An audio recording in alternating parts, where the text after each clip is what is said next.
Our most basic modern concepts of logic and cause and effect secretly stem from a single ancient Greek philosopher whose core operating system of thought was very nearly wiped from history.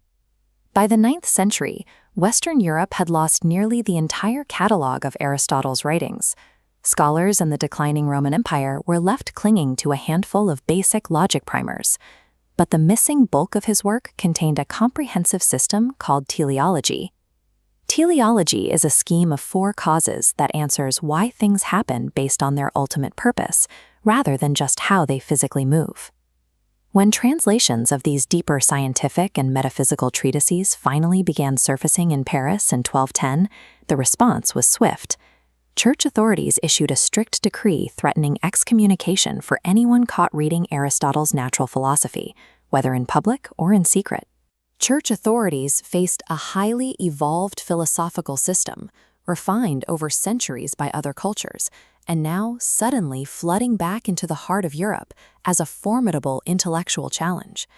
While Western Europe struggled to hold on to fragments of classical knowledge, the center of intellectual gravity had shifted eastward.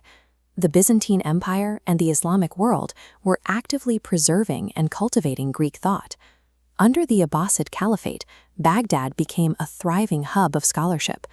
At the massive library known as the House of Wisdom, scholars worked meticulously to translate the surviving corpus of Aristotle into Syriac and Arabic. Polymaths like Al-Kindi, Avicenna, and Averroes actively synthesized Aristotle's logic with Islamic theology, constructing the rigorous framework of Islamic Aristotelianism. By the 12th century, European scholars hungry for this advanced learning started traveling to the borders of the Christian and Muslim worlds to recover the lost texts. Translators like Gerard of Cremona, working in central Spain, converted dozens of these Arabic manuscripts into Latin, reintroducing a massive volume of forgotten science and metaphysics to Western universities. The centuries of stewardship by Islamic and Byzantine thinkers proved that Aristotle's logic was highly adaptable. It functioned as a global operating system, capable of upgrading the science and philosophy of entirely different societies. That adaptability is exactly why the 13th century bans in Paris completely failed. The analytical tools Aristotle provided for understanding physical objects, time, and motion were simply too useful for scholars to ignore.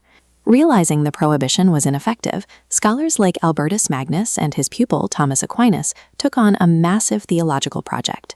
They decided to systematically harmonize this pagan Greek philosophy directly with Catholic Church doctrine.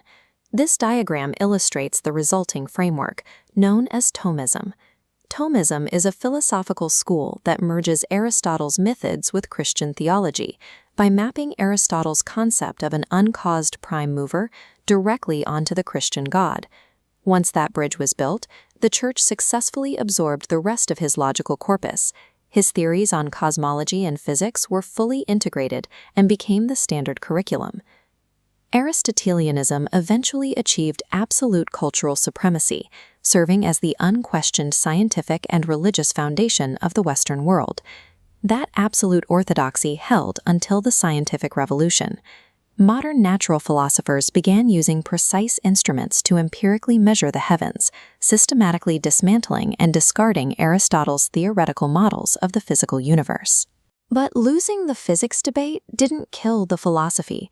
The underlying logical architecture survived the birth of modern science by evolving into what is now called Neo-Aristotelianism. We can see this survival clearly in the work of contemporary philosophers like Jonathan Schaeffer, who focus on meta-ontology. Meta-ontology is the philosophical study of which entities in the universe are foundational and how other, non-foundational entities depend on them to exist. Schaeffer argues elementary particles are fundamental substances that ground the existence of dependent objects like tables. Similarly, Armstrong argues universal properties like redness only exist inside physical red objects, rejecting an abstract realm of floating colors. When modern science reaches the absolute limits of what it can physically measure and observe, we still rely on Aristotle's analytical framework to structure our understanding of reality. Beyond the structure of reality, this ancient operating system is being used to analyze human behavior. Contemporary philosopher Alasdair MacIntyre has led a massive modern revival of Aristotelian virtue ethics. At the center of this revival is the concept of eudaimonia. Eudaimonia is the active pursuit of purposeful human flourishing and the realization of our highest internal goods through participation in social practices.